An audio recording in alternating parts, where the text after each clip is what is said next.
Good afternoon. Thank you for tuning in to Sacred Rose Tarot 1111. Please remember that not all messages are going to resonate, so take any messages that resonate and leave anything behind that doesn't. We're all on different parts of our journey, so sometimes the message resonates and other times it doesn't. However, these messages are timeless, so feel free to come back anytime and re-listen or choose to listen at a different time, which is fine. Also, please remember to like, share, subscribe, and comment. This helps grow the channel and helps get the message out to more people that it may resonate with. I've meditated with your cards and meditated with my guides to bring forward a message of love and light, encouragement, something that's going to perhaps bring clarity, guidance, or reaffirmation, any messages of love, positive messages that are going to benefit us at some level. And today we have Archangel Adnakiel bringing forward a message. Adnakiel is card number 3. 3 to me is the card of collaboration. It's also known as the card of the Holy Trinity, Father, Son, Holy Spirit. And you can see he's got like a boomerang in his hand. He's got some sort of maybe a scroll or something here, some documents maybe. There's a lot of earthiness in this card, a lot of gold colors, a lot of browns, tans, oranges. So it feels to me very fiery. So let's see what his card has to say, what the message is.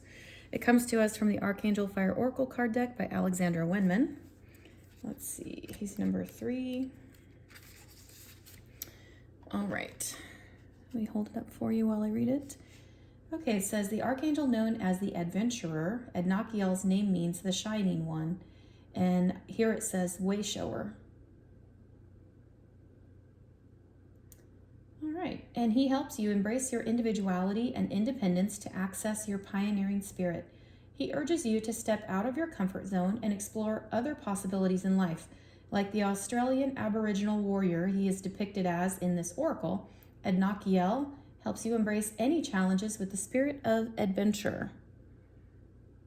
This free-spirited angel also helps us to step out of the constraints put upon us by social conditioning and expectations, so we can speak up for ourselves and state our needs with honesty, authenticity, and integrity. This mighty angel is especially good to call upon whenever you feel trapped by life's circumstances and feel the need to break free. He will help you to forge new frontiers. You are a wayshower for humanity. Wow, okay. That's pretty awesome. And there's a little bit more here. It says, the angel ruler of November and the sign of Sagittarius, Adnakiel can also help you embrace and channel your own inner fire so you can use it creatively. Call on him to help you appreciate your uniqueness so you can shine brighter with humble perseverance. His message says, there is no one like you in all the world. You have a unique purpose. Believe in yourself and have confidence. Life is one big adventure. That's a really awesome message. I like that a lot, in fact. And it's interesting that I was picking up on a lot of fire energy. And the card said that he's the angel of November and his main sign is Sagittarius. Sagittarius is a very fiery member of the fire signs. It's kind of redundant, but I think you get my point. Sag is known as being like trailblazer. They dance to the beat of their own drum. They are fun seekers. They're like very friendly, but like fun and outgoing, passionate individuals, like that kind of energy. So yeah, is there something that's making you feel stuck or something you feel like you need to break free from? That's kind of what it sounds like. He's here to say, you can do it. You have all the tools necessary to break free from whatever makes you feel stagnant or stuck, if that's resonating with you.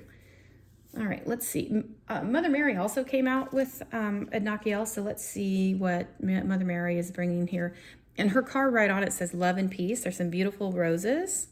And look, there's 3 roses, and Adnakiel's card is number 3. So I'm getting a lot of synchronicities with that. It says, let go of the need to be right.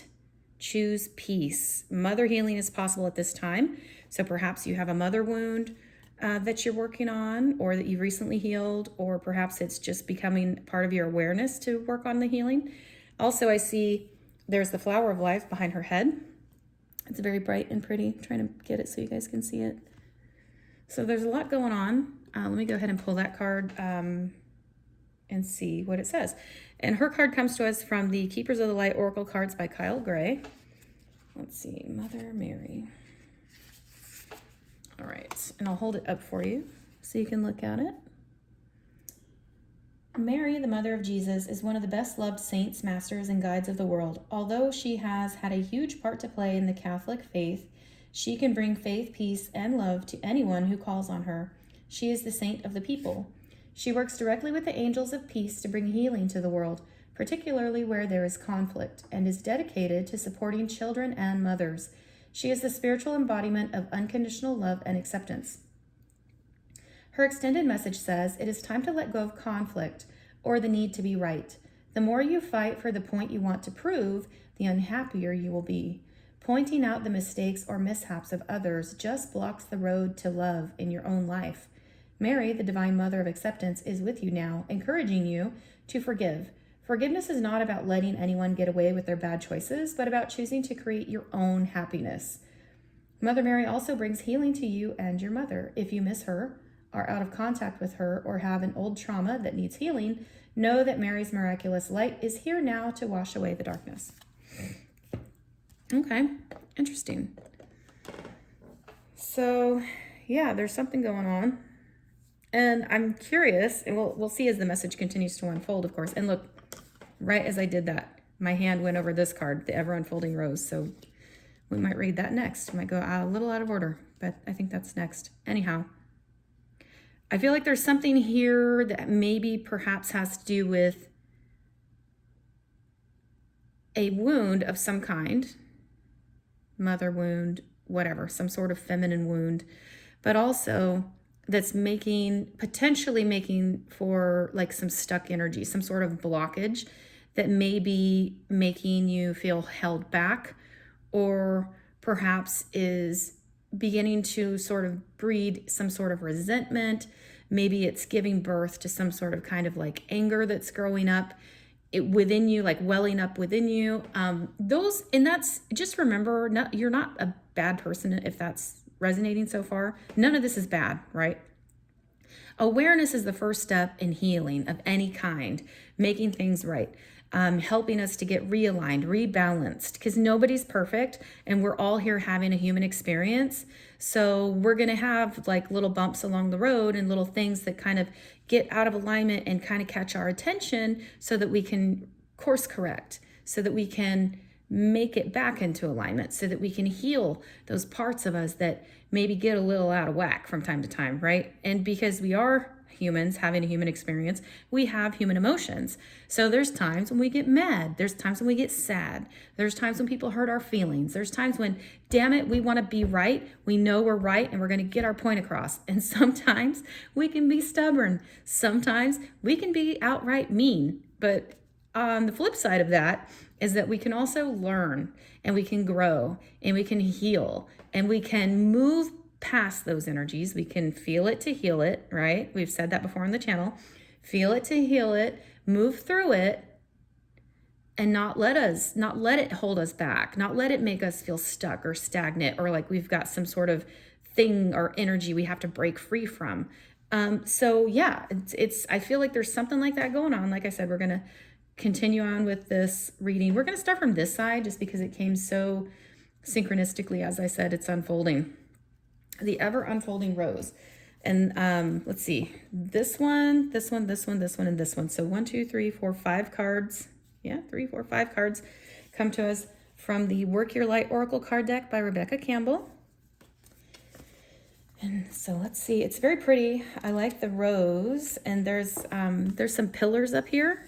So perhaps this is just a part of your path. You're on your path. And this also could mean that as you're growing and continuing to your spiritual development, that you are coming to a place of sort of like initiation or graduation, or like completing some sort of initiation. Perhaps I believe we do go through many awakenings, and we continue to grow and evolve as spiritual beings in having this human experience, right?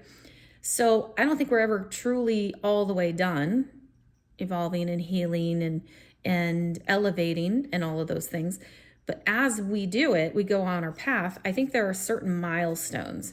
So I feel like something's happening. You're on the precipice of like a major breakthrough, some sort of like a next level, like a level up, like graduation and going to the next level. So let's see what it says. And there's a picture of a pretty lady down here, and she has her arms out kind of like in surrender, like a state of surrender, just surrendering to it, feeling into it, moving through it. Let's see. Yeah. All right. The Ever Unfolding Rose. What page is this on? I feel like I haven't used these cards in a while. 24. 2 plus 4 is 6. 6 is harmony. So perhaps we're on our way to harmony or more harmonious relationships and so on. Cracked open. It's happening for you, not to you. I'm going to say that again for the people in the back. Cracked open. It's happening for you, not to you. That's very important. We have to remember that. Sometimes we have to tell ourselves that. The challenge of life is to keep your heart open when you most want to close it, to let life crack you open, to open through hurt and loss, to allow what is falling away to fall away. Being human is a courageous act. A life well lived is full of losses and tragedies as much as triumphs and adventures. Now we've heard adventure 2 times because Adnakiel also talked about adventure. So that's interesting. And we've also talked about some healing, love, and peace. And we've also been communicating how there's this massive thing happening. Yeah, let's go. Let's keep reading. I think that we're onto something here. All right. Wherever you find yourself at the moment, life is coaxing you to keep your heart open, rather. Life is coaxing you to keep your heart open no matter how much it hurts. Be soft. Remain in that divine feminine energy. Okay, I'm here for that. And just so you know, if you're not already aware, Archangel Jophiel is a great angel to ask for assistance with that. I mention her in my prayers almost daily and ask her to help me remain in my heart space, to keep it soft and to remain in my Empress energy, my receiving energy. I also, because we're talking about the heart space, I'm just going to mention this. This isn't part of the book, but I'm just going to mention that heart chakra is the green chakra, and the green color ray is overseen by Archangel Raphael. He's a very popular angel that most people have heard of, and he is the angel of healing. So this also makes me think that you can also, if you choose to, reach out to Archangel Raphael and ask him for help. And remember that angels are always there to help us, and they're ready and willing, so we just have to call on them. All right. So life is coaxing you to keep your heart open no matter how much it hurts, to continually unfold, to let life crack you open. Perhaps you're going through a difficult time right now. Instead of cursing the difficulty, see it as a blessing, to open yourself up to the truth that perhaps, as hard as it may be, life is happening for you, not to you. And one day, in the not too distant future, you may just bless the thing that broke you down and cracked you open, because the world needs you open. Now is the time to go gently, to treat yourself like a tender, sweet baby, to wrap yourself in a blanket and trust that the mother has you cradled in her arms. The seas may not all be smooth sailing, but you are safe and you are held. One day, not too far from today, you will look back at the transformation and be blown away by the poetry of life. Everything is going to be okay. And what was this card saying?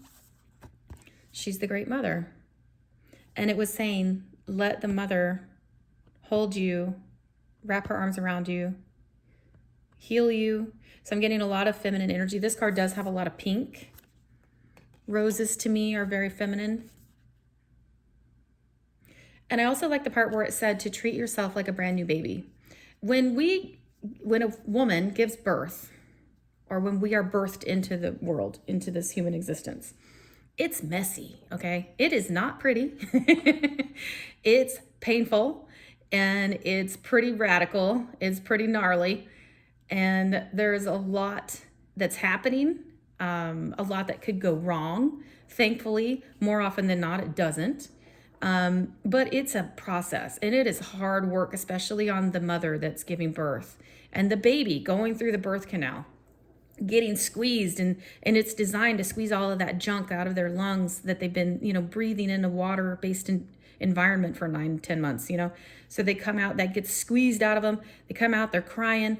Everything was nice and warm, and they're just kind of bouncing around in there. Now it's all bright and loud and cold, and they come out pissed off and crying. So yeah, there's a lot going on. But what's the first thing you do? Make sure that baby's healthy and happy and okay, and love it and clean it up. Be gentle with it, swaddle it, make sure that it feels secure. Put it right on mom, so that it's right on her chest, and it feels the closeness and the love of the people that are, responsible for bringing that baby into the world. So yeah, it's a massive, this makes me think of this like massive transformation, birthing it, possibly even birthing a new you into creation. So be gentle with yourself. Whatever's happening is not meant to break you. It's meant to build you. I'm going to say that again. Whatever's happening is not meant to break you. It's meant to build you. It's not meant to, smash you down and oppress you. It's here to make you better, make you stronger, make you more resilient. And this is a big deal. But be gentle with yourself during the process, right? All right, let's look at this one here. We have more roses. So this is also synchronistic. And it says mirror. Who or what is triggering you? Is something triggering you? Is a person or a situation or a feeling, or is anything triggering you at the moment? Think about it. 40 card, it says page 44. 4 plus 4 is 8. 8 is the number of abundance. So is something triggering you right now? If we really ask ourselves honestly to consider, to sit and ponder, one of the ways I like to think about that is when I feel off, I feel off. I feel like, I can't sit right. I can't get comfortable. I'm like, something's happening. And most oftentimes it's in my mind space, that maybe it's something I've been thinking of, or it's an idea I haven't really let out of my head yet. I haven't put pen to paper and started initiating it into being, the creative process. Sometimes it's like maybe I said something that was harsh to another person, or maybe they took it the wrong way. How do I resolve that? How do I make that right? If somebody said something to me in a harsh way and I took it as some kind of way, why did that happen? So there's all of this sort of processing going on, and I'm like, what's happening? But while that takes place within me, I get a little agitated. I get I can't get comfortable. I can't sit still. I'm kind of like ants in my pants. And I'll kind of find things to stay busy. I'll be cleaning the house, putting things away, folding clothes, whatever. Sort of mind-numbing routine task that I can sort of check out. But quite frankly, when that is happening, it's a signal to me, and over the years I've started to understand that a little better. It's a signal to me to pause, sit down and reflect. And so that's why this mirror is coming to mind for me, to reflect. What do we see in a mirror? We see our reflection when we look in a mirror. So to pause and reflect on something, to me, is to sit down, meditate about it in a quiet space without interruption, ask my guides, reveal to me, show me what needs my attention, show me what's making me feel this kind of way. What is it? Bring it to my awareness so that I can work through it. If it's an emotion, I can feel it to heal it. If it's something that involves somebody else, I can work the best way of healing that for both of us, whatever, but I have to stop and I have to look at it. And that's what also the mirror makes me think of.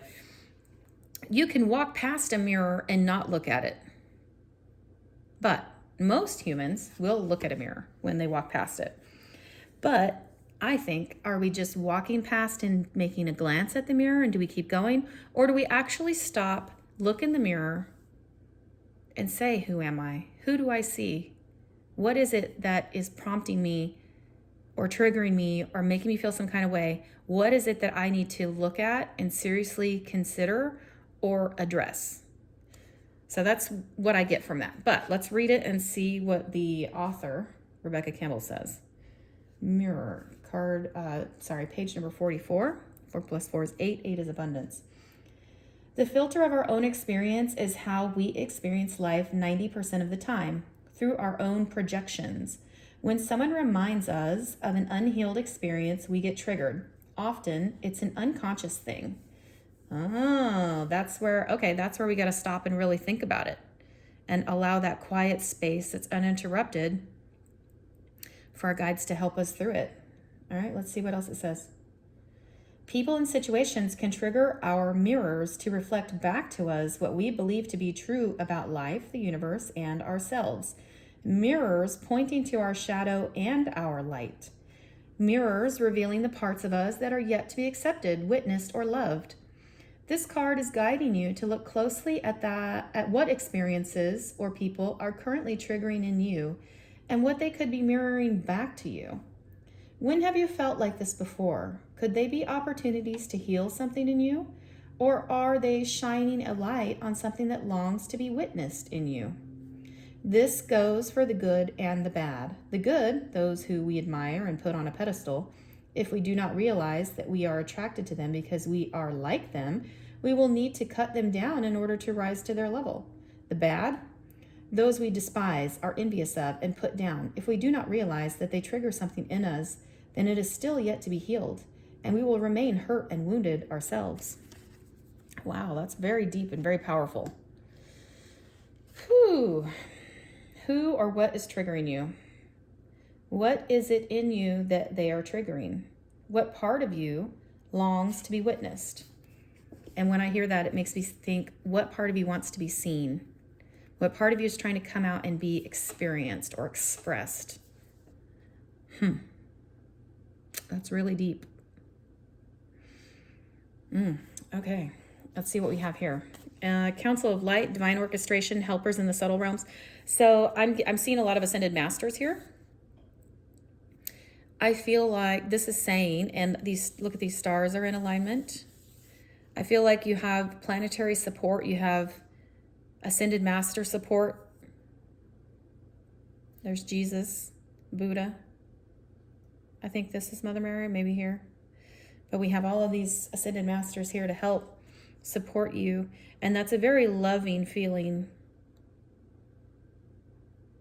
And they're in the subtle realms, those spaces where sometimes when we're alone in the quiet, that's when we hear the most. And it's not that they're shouting at us. Sometimes it's even a subtle whisper. But in that gentle, still small voice, they get our attention. So let's see. Council of Light. What page is this? Council of Light. It's 94. 13. 9 plus 4 is 13.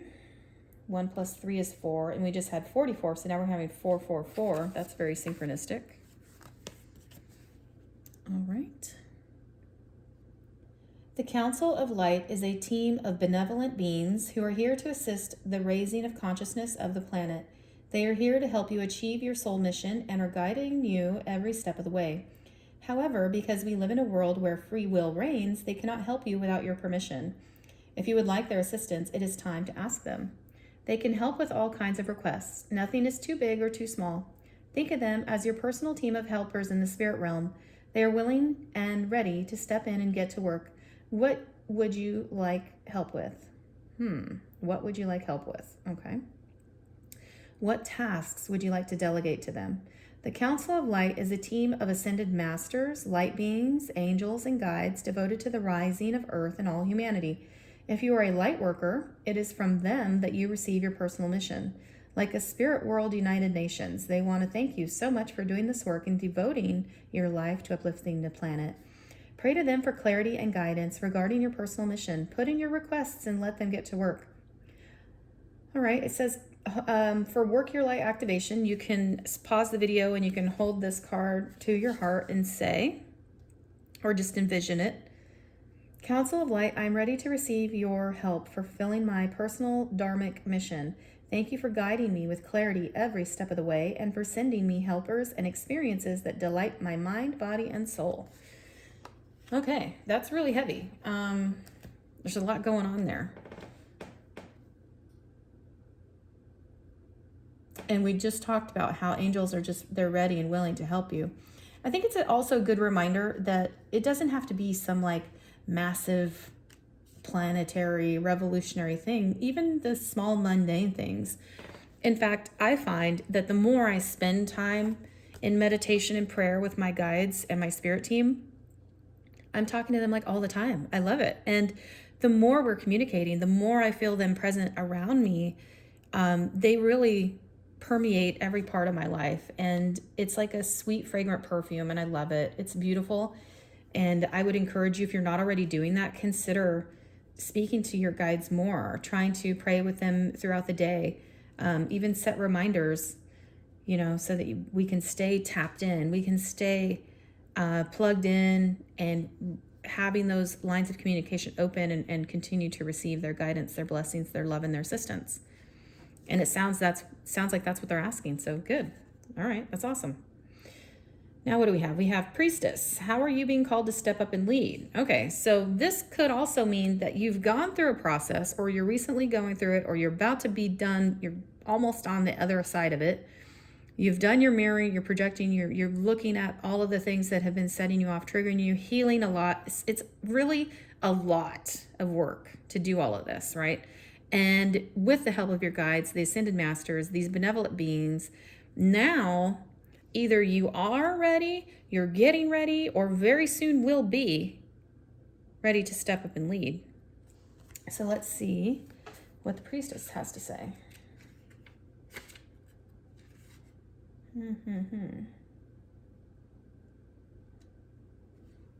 Card 46 is 10.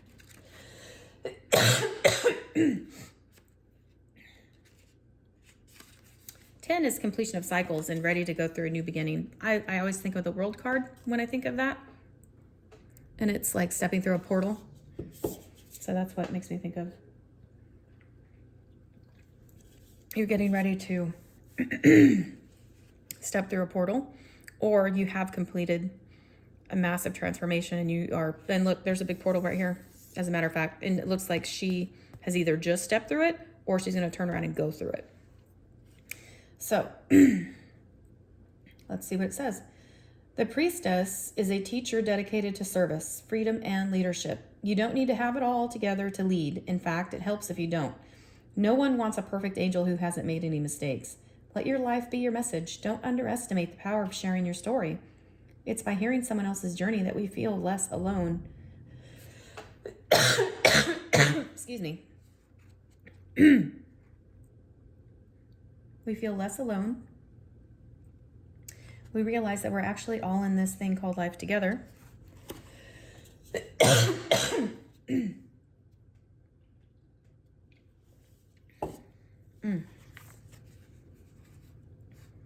And the difference between a follower and a leader is that a leader has the courage to go first. In stepping out, they shine a light on the path for others to venture forward too. Don't fret too much about trying to work out who is your tribe. Don't get stuck in age, income, hobbies, or occupation. The best way to discover your tribe is to look in the mirror. If you feel called to lead, chances are it's because at some point in your life you longed for someone to lead you. Your tribe are longing for exactly the same thing as you were and are, and might only be one step behind you.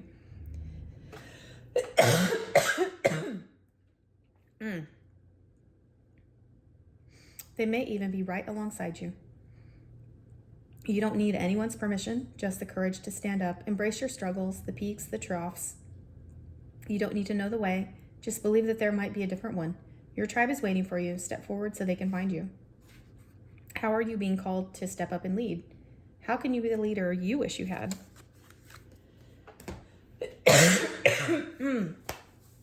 I'm so sorry. These allergies have been tearing me up lately.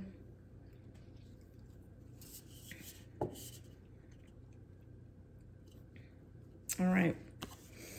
We have one last card in that series. It says no. Wait, postpone, pause, say no. Well, that's interesting because we get all of this that's clearly like yes and go and you got this, but now it says no. Well, what does that mean? No to what? Excuse me. And I see that there's kind of like a pillar looking thing here, and there's like a passage maybe. Looks kind of mountainous, or maybe something you might see in rugged desert country maybe. In the back, there's a very big pyramid, some lightning. It's very like celestial up here, almost like maybe the Milky Way or something.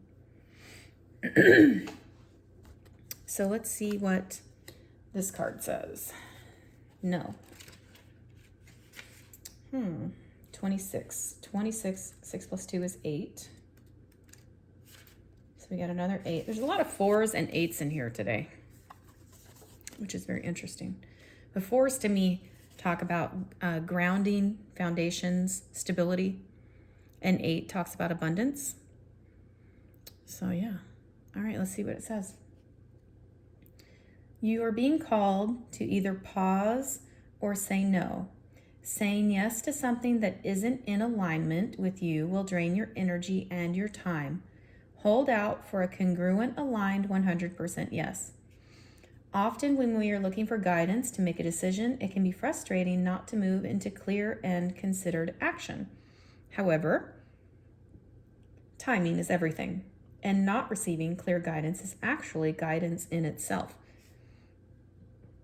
We all go through times known as waiting periods. These times are crucial for our body to regenerate and the new path to formulate, and the universe to begin creating things on our behalf.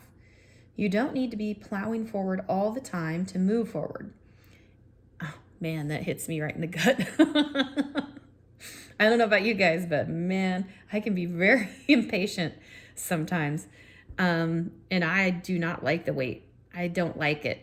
It makes me sit in it, and sometimes I just have to be patient. And like the unfolding of a rose, you just got to sit there and water the rose, tend to the garden, and then wait for it to unfold in its own time. We can't make it do it, right? So interesting.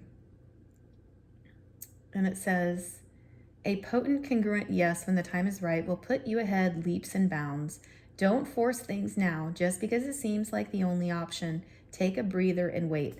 It also makes me think of being in control. Like, we don't have to be in control of everything.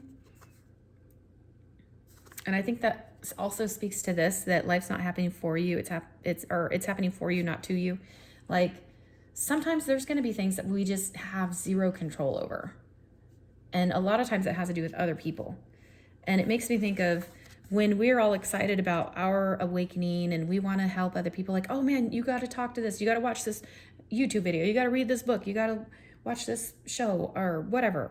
And there's nothing wrong with that, right? Because that's how we share. And that's how people start to consider and think about things in their own lives. And if that's something, path they want to go down. And it could be very encouraging. But also there are some people that just aren't with it. They don't want to do it.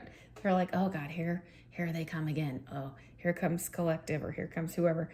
They're going to talk to me about this and that. It's like how everything's going good for them and how they just, ever since they started watching. So sometimes just people aren't ready for it. I'm hearing that. So if you're getting a little bit discouraged, maybe you feel like, but I've been working on this or that, or I've been talking to this person. I've spent a year walking alongside them and they still haven't walked across the finish line. Well, guess what? It's not your finish line to decide. You're not the one that gets to tell the rose when to open, right? So I feel like there's also an element of releasing control, and that has a lot to do, I think, with how she looks like she's in full surrender right there. She's like, okay, universe, God, source, creator, do your thing. I'm just here. So yeah, let's see what else it says. Don't force things now just because it seems like the only option. Take a breather and wait. The waiting is actually very productive. For when the time of movement comes, you will be ready to dive right in. Use this time to regenerate and ponder what you truly want. Consider the options. If the options are not clear, don't fear, because this time is a gift. Use it to tend to your garden and take a rest, to take a moment from your busy life to clear the decks and prepare for the time in the future. For come spring, clarity will bloom, and you will have the reserves, space, and drive to say yes and act and move quickly. So basically, and it doesn't always have to be a no, right? It could just be not right now. It could be to postpone. It could just be like, let's pause, take a minute, step back, take a breather. I've got this other stuff to do first. So you may be in this waiting period. The rose is unfolding. You've done the mirror work, looking at yourself, reflecting, asking for help from your spirit tribe, these benevolent beings. And perhaps you're ready to go through this and lead.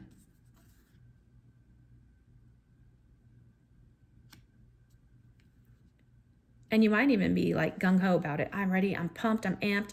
I wrote out a speech. I'm going to give a speech. It's going to be beautiful. Maybe you practiced it. But something is saying, take a pause.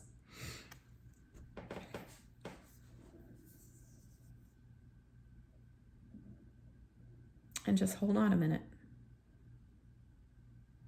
I'm hearing, don't get ahead of God, for whoever that resonates with.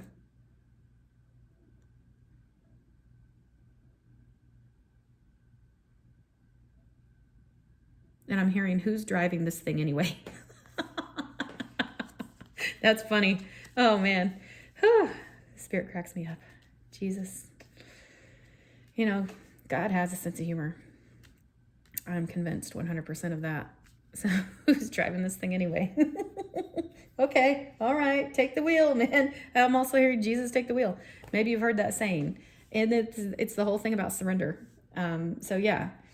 We get excited, we push through. Ganesh is standing out to me. We're barreling through, breaking down obstacles. We're breaking chains. We're excited. We're like a juggernaut of awesomeness and a juggernaut of love and light, just barreling through. Sometimes you gotta slow down a little bit. We don't want to barrel over the people in our lives. We're not trying to cram our thoughts and our experiences down the throats of others. And that's part of the way shower. Oh man, that just came in like a bolt of lightning. Woo! We show them by our actions, our deeds, what we're doing. That's the leadership card. Way shower. Demonstrate by what you do, not what you say. Yeah, what you say matters and it has a part in all of it. But your actions, you know, everybody's heard actions speak louder than words, right? Your actions, way shower, show the way. Oh man, woo! That was like a bolt of lightning. Holy moly. And it was awesome. All right, I want to pull some tarot on that. Yeah, let's see what we got. What is this pause? I want to know more about the pause.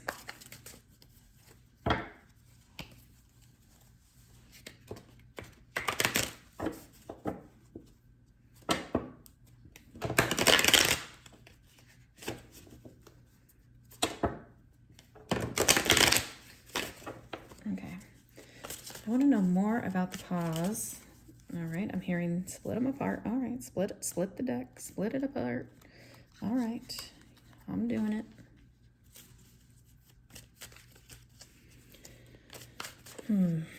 Tell me more about wait, postpone, pause, and say no. Oh, that's a lot. Are we upside down? We are. Okay, hold on. Tell me more about this card. What do we need to know about that card? Oop, oop, oop, oop, oop. Two of Pentacles. We could be weighing two options. We could be thinking about something that's turbulent, something that's difficult, challenging. He's looking this direction. He's kind of like, I don't know. Or it's so weighing something, thinking about something heavy on our mind. Clarify the Two of Pentacles, please. Why is the Two of Pentacles here? Tell us more.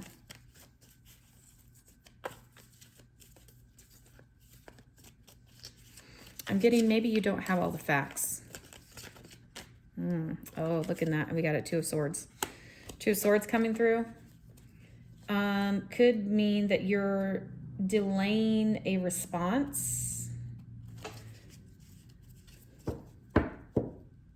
You have to make a decision, and for some reason, something's making you feel stuck, or like you are I'm hearing avoiding. So see how her eyes are blindfolded and she has her arms crossed across her heart. Their arms are crossing her heart. Doesn't want to look at it. Doesn't want to feel it. Guarding her heart. Maybe doesn't want to see something for what it is.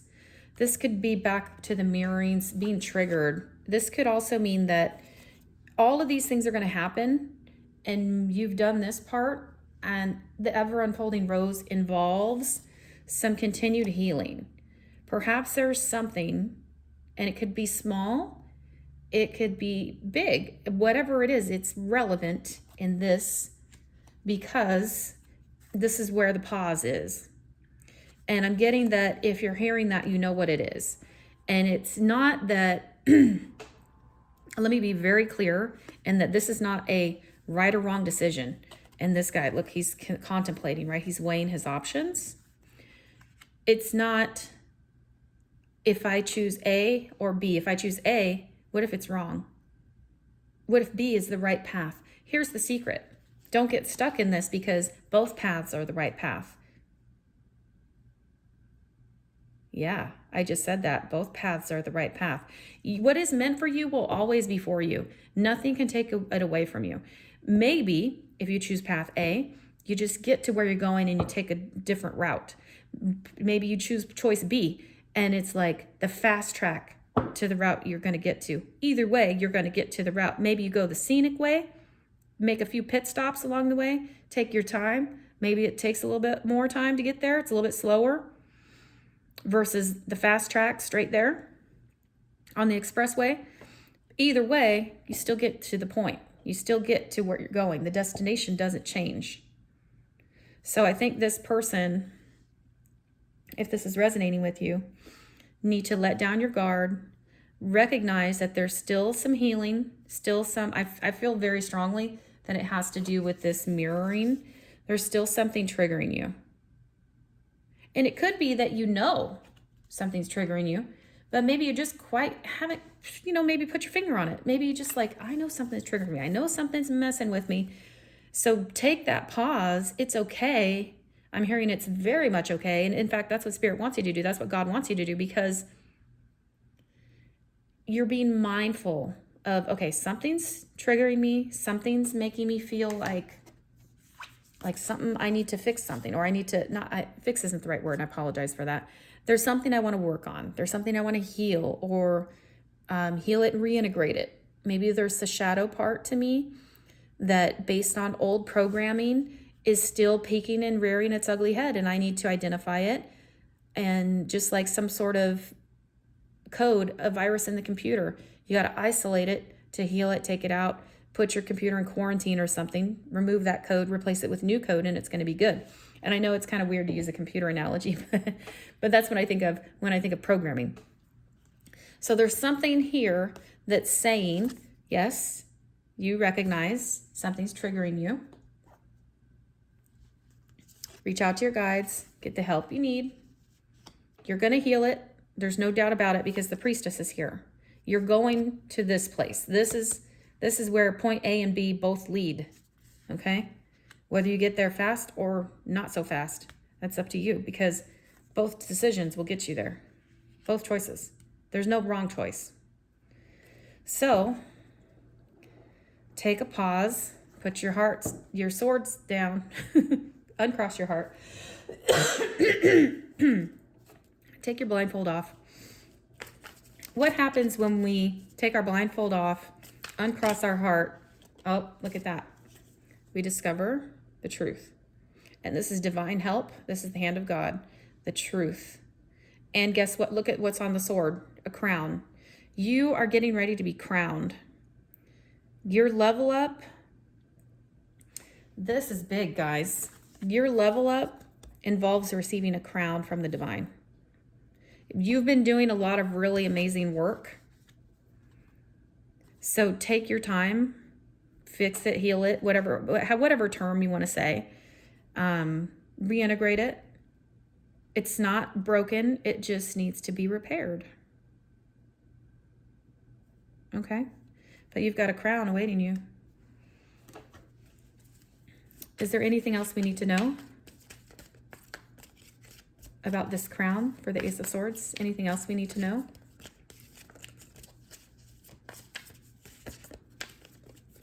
This crown looks significant to me. Is there anything else we need to know? This crown from the divine. Is there anything else you want us to know about that? Your ships are coming in. So all of your hard work's about to pay off. Wands are also movement. So if you have any sort of stagnant energy or you're feeling stagnant, I'm hearing move your body, whether that's yoga, stretching, dancing, but that's going to help move through that. Moving your body will help move through that. Okay. Tell us more about the Three of Wands, please.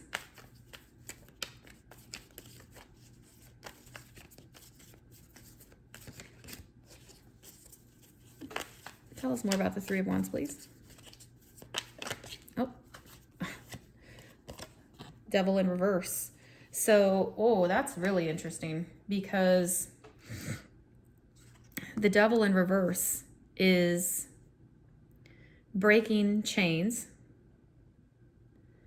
breaking through things that are not serving your highest and your best and highest good.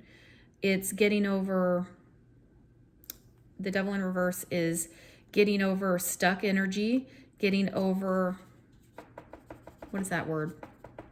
Codependency, getting out of some sort of bondage or feeling like you're in some sort of bondage. It could be to a person, place, or thing or situation, whatever.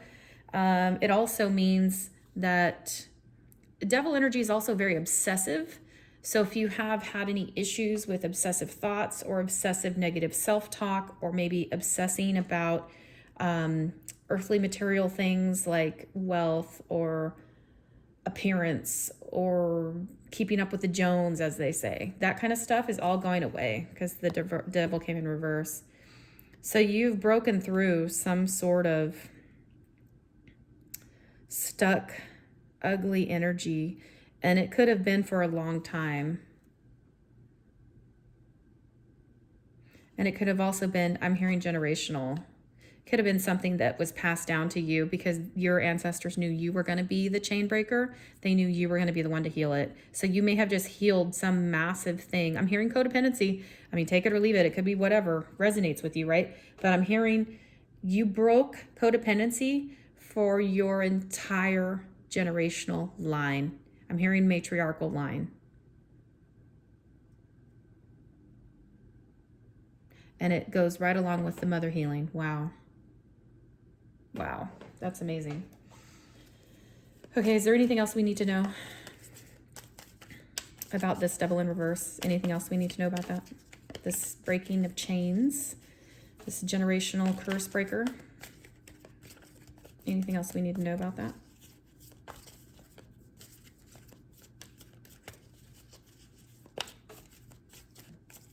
That's very significant. Definitely with the matriarchal line.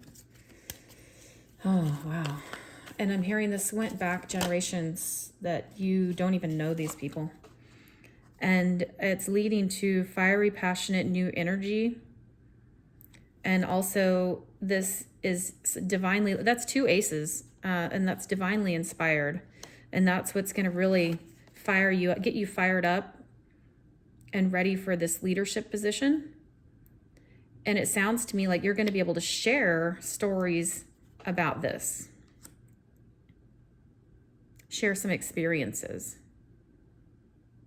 perhaps how you were able to overcome codependency in your life, perhaps how you watched it be healed in other people's lives and were able to adopt that into your own, and then your healing journey, of course, and then paint that picture for other people, however that works for you, resonates for you. Take it as it, specific to your situation, or leave it. If it doesn't, it's fine, right? Not every message is for everybody. Oh my God, we just had Ace of Pentacles come out, you guys. That's 3 out of the 4 aces right there. Wow. So this is going to be something that is very grounding, and it could possibly lead to some sort of money-making situation for you. This could actually mean like you might be facing a career change. Maybe you're ready to put down the 9-to-5 and get off the friggin' hamster wheel and stop making other people's dreams come true and making them wealthy and rich and abundant. And maybe you're going to start doing it for yourself and actually doing work that heals by leading and sharing your story. That's interesting.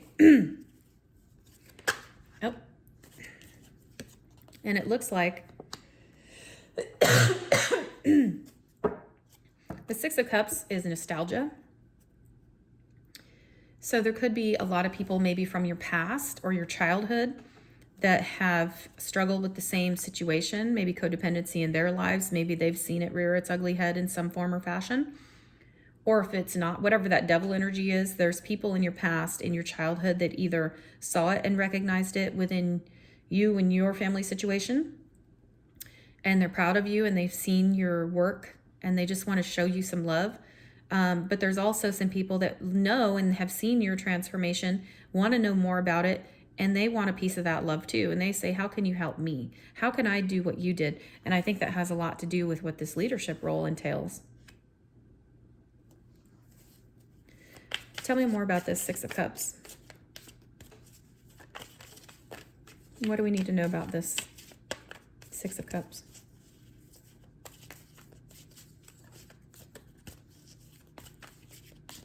I'm hearing it could also mean family members you haven't seen in a really long time too.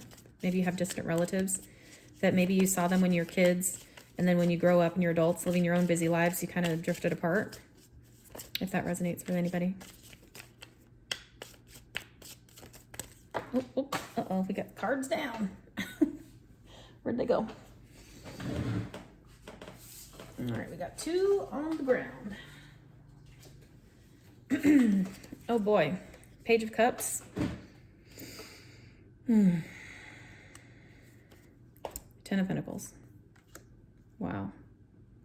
This is a very big thing. It has something to do with your legacy.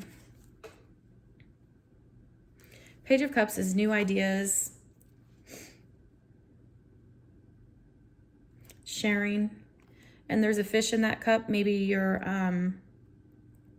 the saying, give a man a fish and he'll eat for a day. Teach a man to fish and he'll never go hungry again. Maybe that's something like something to that. And that's weird. Well, I'm just going to say different, not weird. But I've never got that message before with this card. So perhaps by you showing these people and sharing your story and stepping into this priestess leadership energy, you're teaching them how to fish. You're teaching them how to overcome the devil energy, whatever devil energy represents to you, whatever it is you struggle with and you want to overcome, or whatever they're struggling with. And it could be different for everybody, right?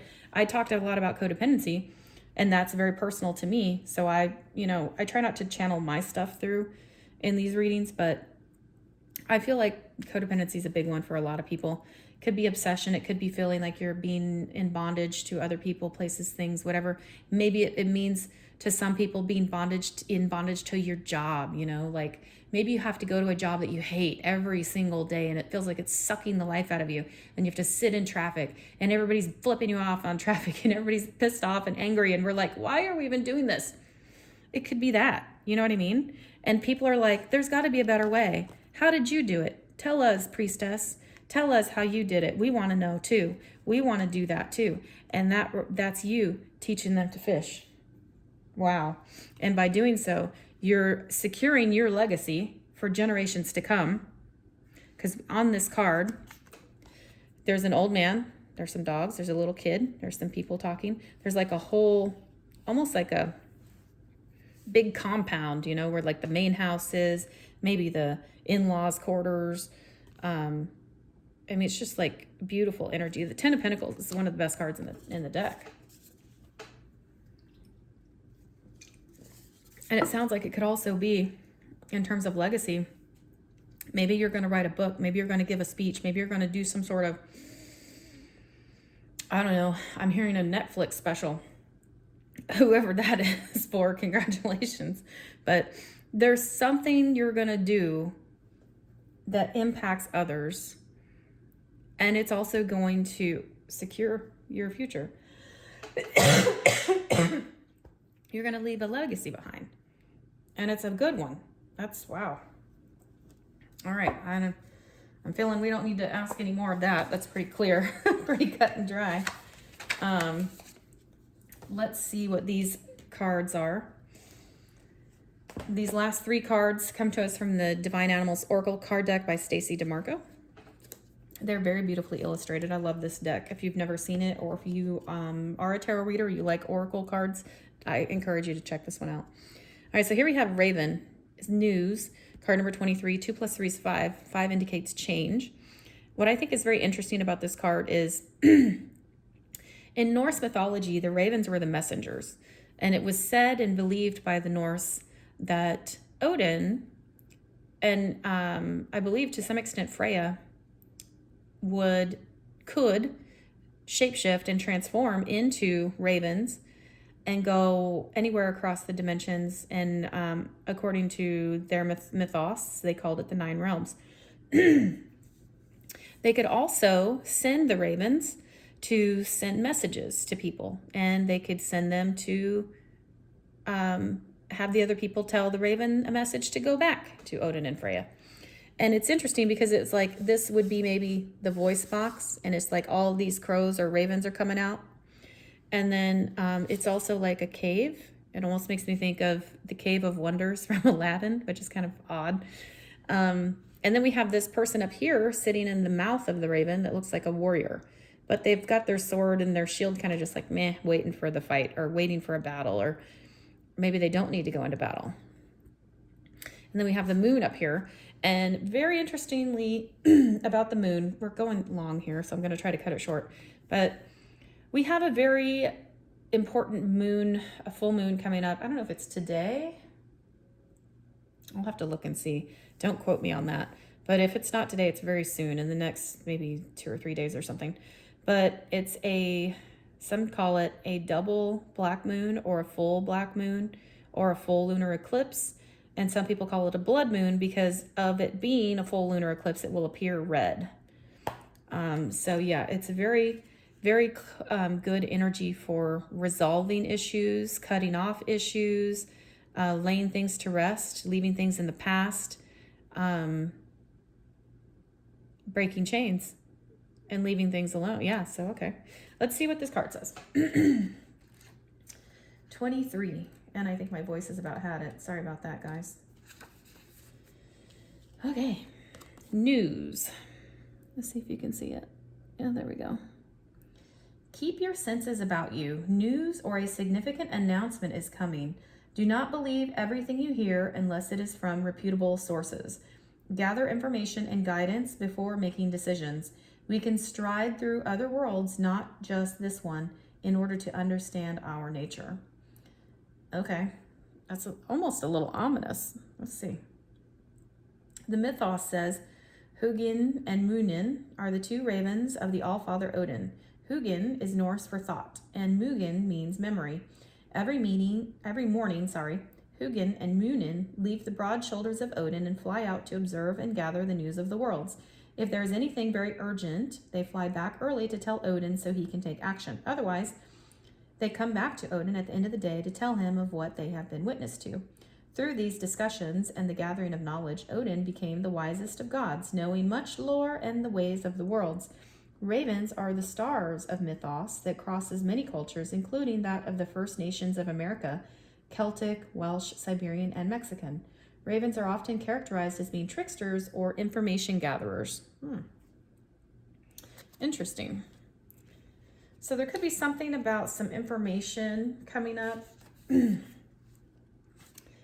don't know. We've had a lot of weird things happening in the media, so it could be some kind of big global thing. I don't know. It sounds like it's pretty big, though. So just take it with a grain of salt. Take it how it resonates to you. And check your sources, check your facts, check, like, who's saying it, you know what I mean? That kind of thing. Use your discernment. That's a big word coming through. I just heard, use your discernment. Okay. So the magic of the raven magic, and in this case, Norse cedar raven magic, is trance-like and news gathering. Ravens here are used as magical messengers going between the worlds, gathering guidance and information. If we think about Odin's process of sending his thoughts and memory out into the worlds, then we can see the essence of the shamanic act of sending oneself out to other realms for guidance or healing. Raven energy is useful in divination of all kinds and shamanic astral travel. Okay, so if you associate or resonate with being a shaman, or perhaps had a past life as a shaman, or you astral travel, or you're interested in astral travel, this could have meaning for you. So I would pay attention to that. And then we have Wolverine, number 5. So we had 23 is 5, and then we have another 5. So you may be seeing 5-5 or 5-5-5. 5 is the number of change. It's on page 27. 7 plus 2 is 9. 9 is the ending of cycles and also fulfillment. I know I kind of use 9 and 10 interchangeably, just because 9 is actually the last number in numerology. 10 starts back over as 1 because 1 plus 0. But when I see 10, it always makes me think of like a completion and starting. It's almost like two things. So, I mean, take it if it resonates, right? Leave it if it doesn't. It's fine. All right, it says fierceness. And we have another guy with a short sword and a shield, but this guy's ready to fight and looks pretty aggressive. So let's see what this one's about.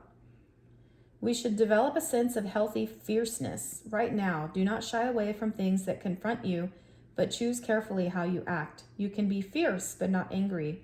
Loyalty is important right now. Oh, that's interesting. Mythos. Vidar was a younger son of Odin. So we had 2 things come out for Odin. That's interesting too. Maybe you connect with Odin. Maybe you have some Norse ancestry. Vidar was a younger son of Odin and the giantess Gridar. Vidar's half-brothers were Thor and Loki. His land is described in the Edda as a high place of brushwood and tall grasses, and it is said that his companion animal was the wolverine, which was fierce, strong, and secretive. Vidar was considered to be a god of silence and was called upon to uphold vows, especially vows of secrecy. He had magical shoes that made him strong and could take him anywhere. Vidar showed his determination and fierceness at the time of Ragnarok, the end of the world. Vidar is one of only a few gods who survived Ragnarok. It had been prophesied that the world would end with wolves eating the sun. The mighty wolf, let's change the page here, turn the page. Fenrir had battled Odin, and the Allfather had fallen. Vidar saw his father fall, screamed for vengeance, and set upon the wolf. He took off one of his shoes and placed it in the open jaws of Fenrir, keeping the wolf's jaws open and wide, then plunged his sword again and again into the wolf's mouth, eventually killing him. Many of the mythos of the First Nations of the United States also feature the Wolverine, mainly as a trickster figure. Interesting. It says the Wolverine magic is to be utilized when you need real will and determination. When you are against the odds and you need a bit of healthy fierceness to get things done, call on this animal's energy. Also, if you wish to have an energy witness to keep a vow or secret safely for you, Wolverine would be a great choice. Wow. So that's interesting and a little bit ominous, if I do say so myself. I don't know where it all came from. It's kind of like, what left field happened? Got a wrench thrown in here. Because this one was like, don't listen to all the things you hear, and there's a lot of turmoil and things going on all over the globe. And this one's talking about Ragnarok. Oh my gosh. Yeah, so there's a lot going on. And we have 5 and 5. So perhaps this means there's a lot of change happening. I think we can all agree to that. But there's also change happening within us. And that's how we link it back into the story, and how all of this really comes together is that we might have to be fiercely bold and independent sometimes to protect our peace, and fierce and strong and bold to face the things that we don't necessarily want to face. That's why they become shadow, right? Maybe we're not proud of it. Maybe we don't want to look at it.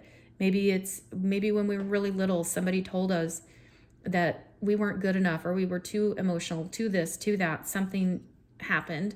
So we instinctively put that piece of us away and we hide it in the dark. But what happens is it doesn't go away. It gets bigger and bigger and bigger, and so it can become all-consuming until we face it.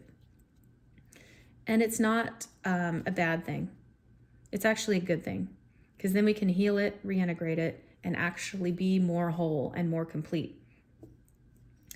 And our last card is creation. It's the snake, and it's number 43. 4 plus 3 is 7. 7 to me is an angelic number, the divine, number of the divine. And it's kind of weird. It's like a heart here, and then we have a golden snake, and we have this snake that looks like a cobra. We have some roots coming out of the heart. But it's interesting to me. It's like very gold, lots of gold energy. But this is the year of the snake. So it's kind of like, the year of the snake. Are we shedding skin? Are we becoming a new creation? Does this have to do with maybe the Ouroboros, which is the number 8 on its side, which is infinity? Let's see what it says. Card number 43. I don't know that I've ever even drawn this card, to be honest. Let's see, this might be a first. And it's on page 170, 170. 1 plus 7 is 8. So we have another 8. And we just talked about the Ouroboros being, I wonder if it's in here. Okay, let's see. It is time to shed your skin and try something new. Creation is your birthright. You must understand that to remain stagnant means atrophy. So do not fear your own creative flow. If you have a physical ailment, healing will occur. There I am, coughing my head off. Okay, I'm ready for some healing. You are capable of big transformation. If you haven't begun, begin. Okay, it says the mythos. The Australian Aboriginal culture. Holy moly. What do we have here? Australian Aboriginal depicted in this angel card. Wow. I'm going to hold these up together. And then 3, 4, 3. That could be synchronistic for somebody. Okay. It says the Australian Aboriginal culture is the longest continually existing culture on the planet. And so, in turn, the rainbow serpent mythos is one of the oldest creation stories in existence. The serpent mythos is a rich one, with many variants and features in art and oral storytelling that are widespread across the continent. The mythos always strongly centers on the element of water. Some believe the rainbow serpent brought water from heaven when the world was created, while others believe that in the beginning, when there was nothing on earth, the rainbow serpent cracked through the crust of the earth and began her journey of waking up all life. I'm going to pause right there. There's a whole lot coming through right now. Wow. So I'm hearing Yorgamander, the world serpent. I'm hearing Quetzalcoatl, the feather-headed serpent. I'm hearing Tiamat, the original mother, who was a serpent dragon.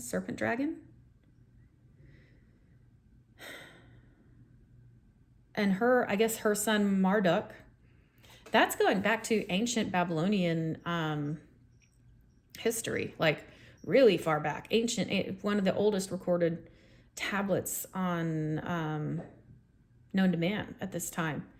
I forget what it's called, but it has to do with ancient Babylonian texts that were carved into tablets, and it talked about Tiamat being the original mother,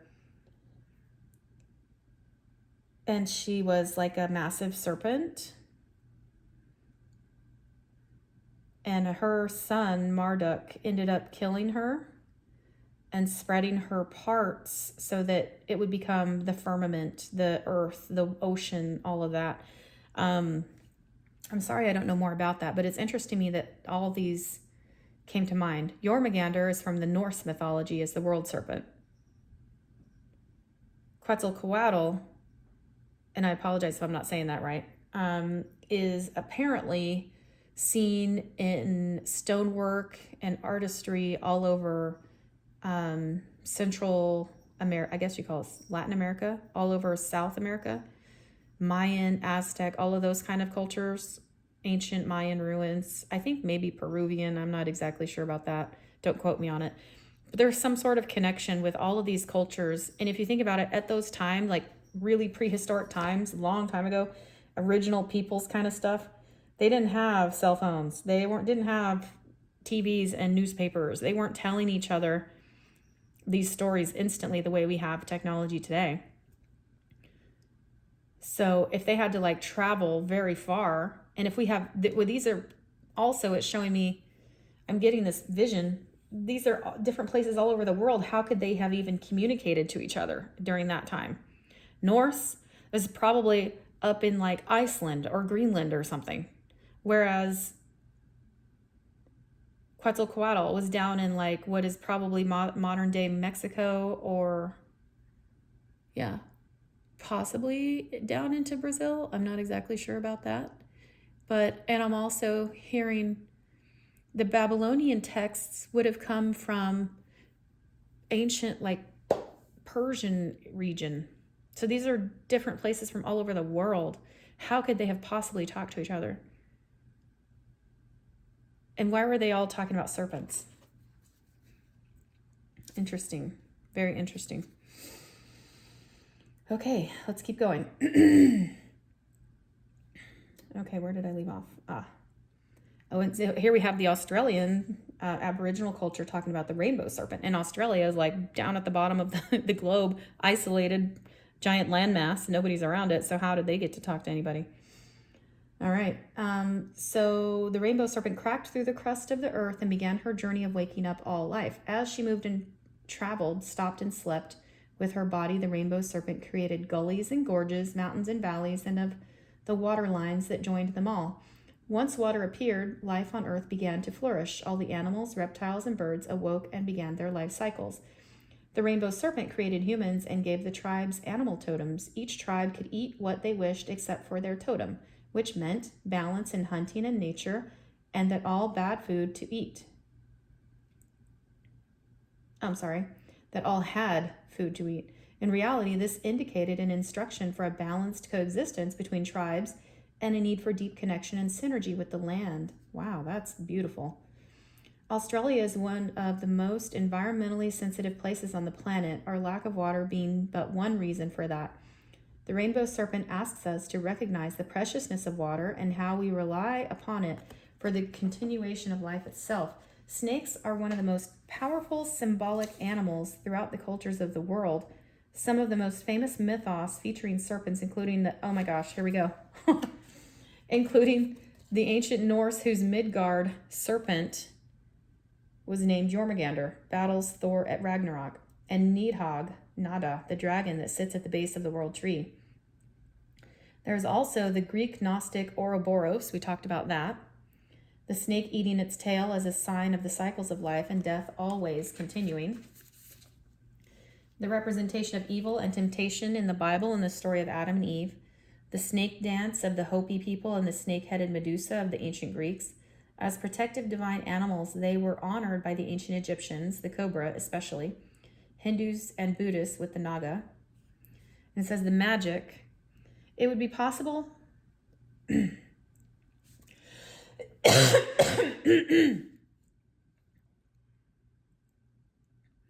It would be possible to write a very thick book simply on snake magic alone. Such is its variety and power. For our purposes here, use snake magic for two main intentions. First, for creation, and second, for protection. Snake energy is almost unmatched in its ability to stimulate the flow of creative forces and enable those ideas and concepts to be successfully transformed into reality. If you are stuck for ideas, lack in the flow to get things happening, or literally lack fertility in any area, call upon the snake. As for protection, in so many cultures, snakes are the protectors of the truth and of all that is good. If you're worried about being robbed, about others stepping over your boundaries, or you need an energy to keep you safe, coiling snake magic is the perfect one to invoke. Wow. That is interesting, and I can tell you I've never pulled this card. Wow. That really is amazing. And it just makes me think that, and I felt a little resistance internally. And when it said, call upon the snake, and I'm like, oh, I don't know about that. Pretty much culturally, we've been taught that snakes are bad.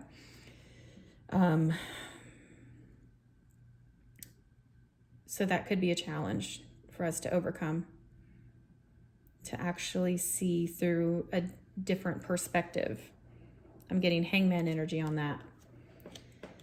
So, yeah. Anyhow, if you've followed this far, please remember to like, share, subscribe, and comment. It helps grow the channel. Thank you for spending time here with me today to receive this message. I hope that it is helpful and useful to you, and at the very least, entertaining.